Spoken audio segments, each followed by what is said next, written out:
something, girl. Are you happy in this modern world? Or do you need more? Is there something else you're searching for? I'm falling.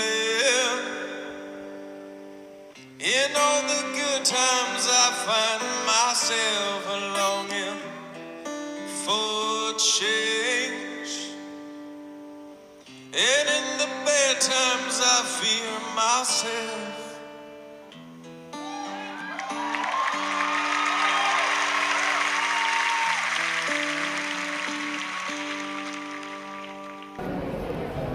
Hola, bueno, pues la experiencia del Erasmus ha sido muy bonita, muy chula, porque el privilegio de hacer esto ha sido lo mejor, y también hemos aprendido un montón de cosas de otros países, hemos hecho muchos amigos y bueno, me gustaría que más gente pudiera venir, pero no se puede.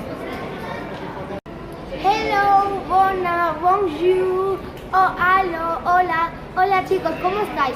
Esta aventura ha sido para mí muy bonita y una experiencia inolvidable, aparte de que ha sido mi primer viaje. Y encima con los mejores profesores y los mejores compañeros. Bueno, adiós, goodbye. Mi experiencia ha sido magnífica y he conocido a mucha gente, a sus danzas y a sus canciones. Y también se me ha pasado muy corto y volvería 7 veces más.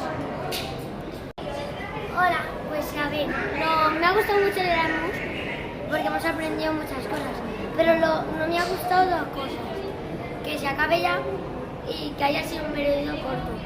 Pero hemos aprendido, por ejemplo, dónde se hizo la Primera Guerra Mundial, hemos ido a 2 castillos, ha sido una experiencia muy bonita y se podría repetir.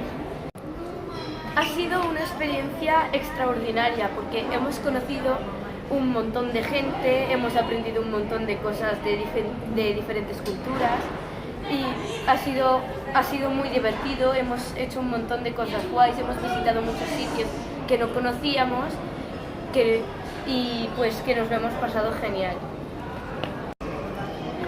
Bueno, pues esta ha sido una experiencia muy bonita porque hemos hecho muchos amigos, hemos conocido bailes típicos de Rumanía, comidas y también de otros países.